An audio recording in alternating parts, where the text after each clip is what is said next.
Chapter 39. Rocco. Zed had not forgotten the police officers who had stared at him so hard on the Prater. As the time to leave came closer, he was sure that he would get away. So, when the bell rang early in the morning, as he was packing his saddlebags, he did not think it had anything to do with him. Then Sigrid came and said there were 2 uniformed men at the door, asking for the boy with the bay horse. Zed's first instinct was to go into the backyard and ride Rocco away down the lane. But it was already too late. The front door was open. The tall man with the bushy eyebrows was standing in the hall. He did not look like someone with whom one could play cat and mouse for long. "I'll show them into the sitting room," said Sigrid. Zed squared his shoulders. It had come then. Prison for him for stealing a horse, and for Rocco, what? The 2 men were standing beside the porcelain stove, the very tall one and the smaller, tubby one with a gingery moustache. At least they were polite. They said good morning, shook hands, and asked his name. But then came the words Zed had heard so often in his head. "We would like you to come with us. You and the horse. Just halt him, no need to bring his tack."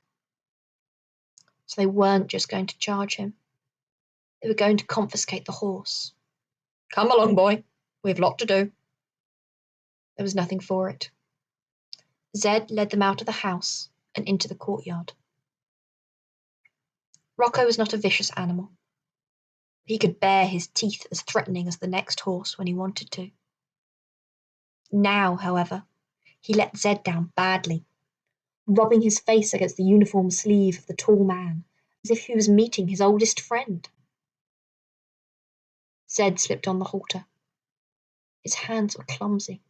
Misery engulfed him. It was over then. Everything was over. What happened to horses who were taken away by the police? Did they get sold on, or spend their days in some wretched compound, a sort of dumping ground, equine down and outs? Or did they simply get shot? He led the horse round by the back lane and into the square. Rocco was stepping out as if to a party, his feet high, his neck arched, as though impressing the policeman who walked beside him was the most important thing on earth. So much for the instinct of animals, thought Zed bitterly. They began to cross the square, making their way through the chestnut trees and the Kellerstrasse. How long did one stay in prison for stealing a horse? 2 years? 3? No, more probably. Much, much more. Would they put him in a dungeon or in a cell with murderers and drunks? "Stop! Stop, Zed! Wait!" He turned round, and so did the 2 men who were taking him away. Good heavens! A girl with streaming corn-coloured hair was running across the cobbles towards them. She was barefoot and still in her dressing gown. But even without shoes, she ran like the wind. "Stop! Stop!" she cried again, and Rocco too turned his head and recognised someone he knew and came firmly to a halt. Annika came panting up to them. "I found this last night. Read it, Zed, quickly." And to the 2 men, "Please, let him read it, please." Zed took the sheet of paper and she held out to him. "Go on then," said the tall man, and took the halter rope from Zed. "But remember, we are busy people." Zed opened the letter. He recognised the handwriting at once, and his heart beat faster. It was from Freiherr von Tannenberg, to the head of the stud at Zaverno, asking him to find a horse suitable for his grandson, Herman. Something very steady and quiet, he wrote, as the boy is not a natural horseman. I'm giving Rocco to Zed. I think together they will go far. The rest of the letter was about the price he was willing to pay for Herman's horse, and the details of how he wanted it to be sent. The letter was dated the 16th of March, 1906, and had never been posted, because the following day the old man had his stroke, and neither wrote nor spoke again. For a moment, Zed could not speak. It was as though the man he had loved so much was there beside him. Then he felt an incredible relief and joy. He was not a thief. Rocco was his. He's my horse, he said in a dazed voice, looking up at the two men. I haven't stolen him. He belongs to me. Well, of course he belongs to you, said the tall man. Anyone can see that. Now, please don't keep us waiting any longer. Why? Zed was suddenly very angry. Why should I come along? I haven't done anything. I suppose it's because my mother was a gypsy. You're going to find something you can use against me and arrest me. My people have always been persecuted. The tall man sighed. What's the matter with you, boy? We're not from the police. Well, where are you from then? The tall man was displeased. He had thought everyone in Vienna knew who he was. Certainly everyone who owned a horse. Here is my card. Zed looked at it and read, Herr Captain Müller, Deputy Director, Imperial Spanish Riding School. At the gates of the Stallburg, a groom came and led Rocco away into the stables he had passed so often. He went reluctantly, looking back at Zed again and again, but the groom who led him soothed his fears and took him forward. Zed followed Captain Müller into his office, on the other side of the street. It was a big room, filled with pictures and statuettes of horses and silver cups.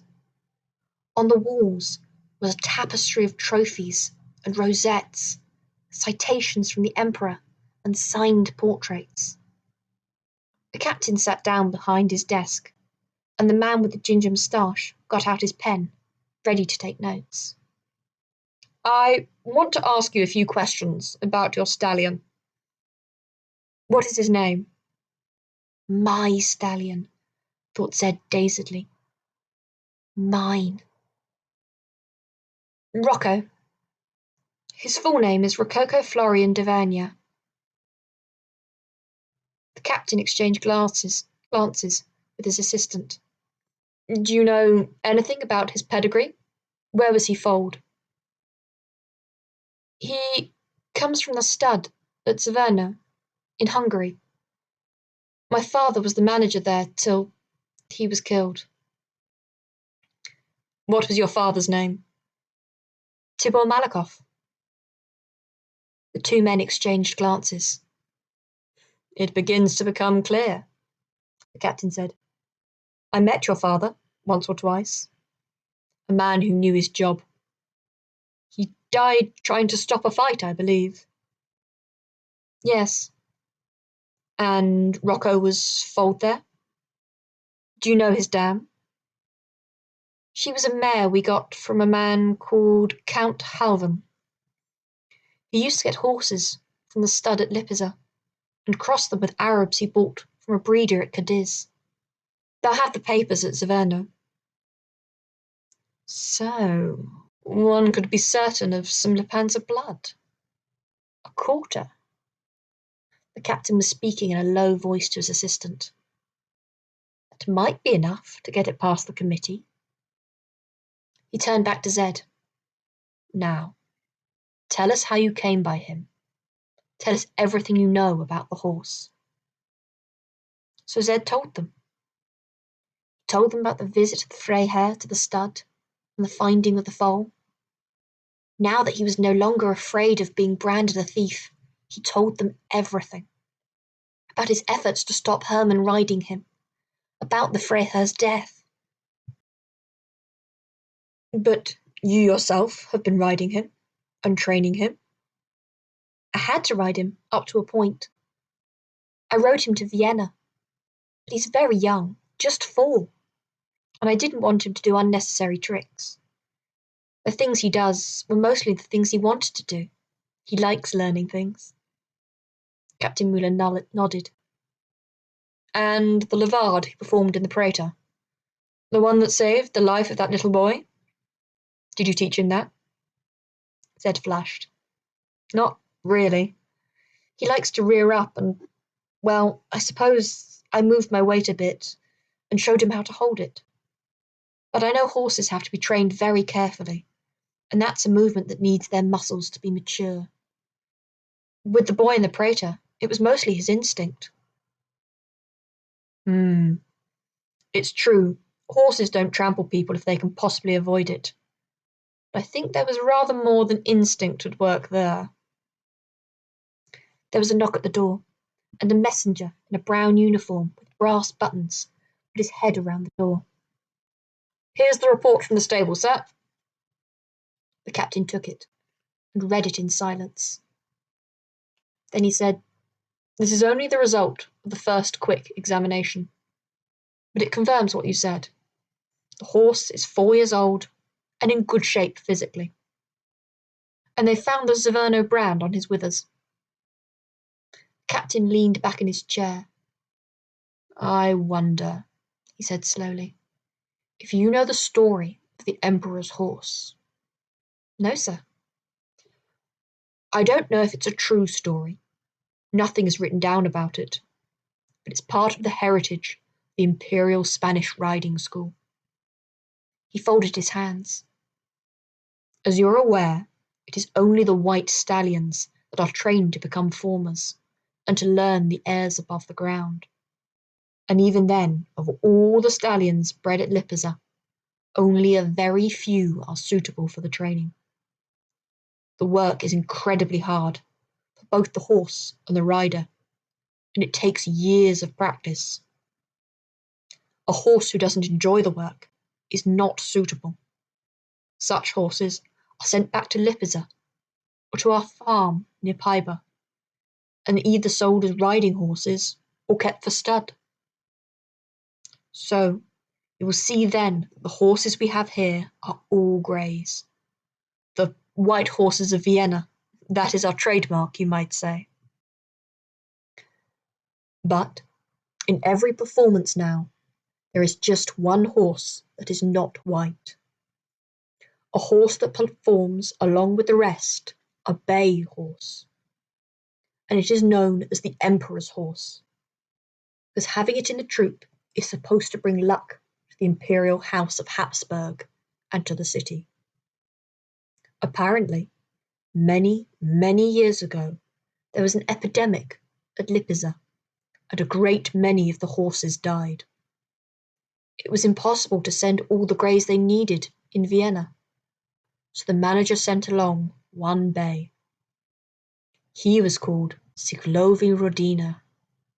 He was a Lipizza all right, but he didn't turn white. As you know, Lipanzas start dark and turn light gradually, but not all of them do. Some stay dark, and sometimes, among them, you get a bay. This particular bay turned out to be a wonderful horse to train, and they put him into a performance just once, with apologies to the audience. That's him over there.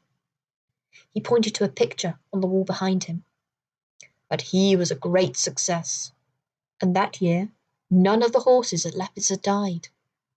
The epidemic was over, and the stablemen said that the bay had brought luck to the Imperial Spanish Riding School, and it came to be called the Emperor's horse.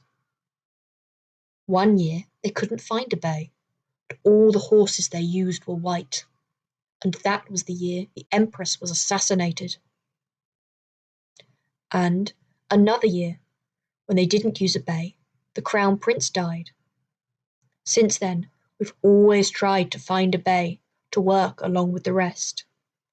And that horse, whatever his real name, is known as the Emperor's horse. So that is the story, how it came into being. We don't advertise it, because everyone knows the Lepanzas are white. But for the people who work with the horses, it's important. He leaned back in his chair. Now do you see what I'm trying to tell you? Zed shook his head. Come, boy. We have a bay now, but he's old, and the bay we tried out as a replacement has not proved suitable. We think it is possible, only possible, not even probable, let alone certain, that your horse, that Rocco, could be trained to be part of our team, that he'd become the Emperor's horse. There are many difficulties. We only use horses that have the Lepanza blood, usually pure, so that's one hurdle.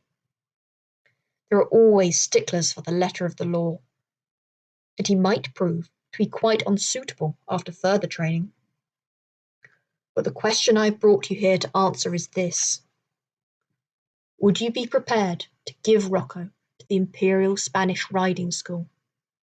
You know how we work. It would take several years to train him, and he would have only one rider, always. So it is a decision for life. Zed was silent. He imagined Rocco disappearing through the great gates of the Stallburg forever. He imagined him turning his head reproachfully as Zed allowed him to go to strangers, heard his wicker of reproach. Tears stung in his eyes, and he bent his head.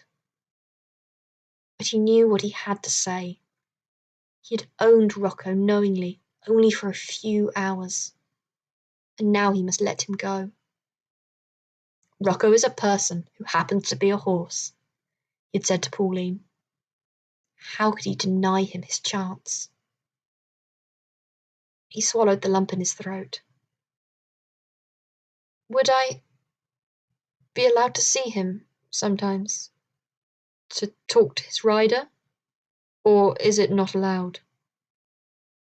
The captain looked at him impatiently. Don't be silly, boy. His rider would, of course, be you.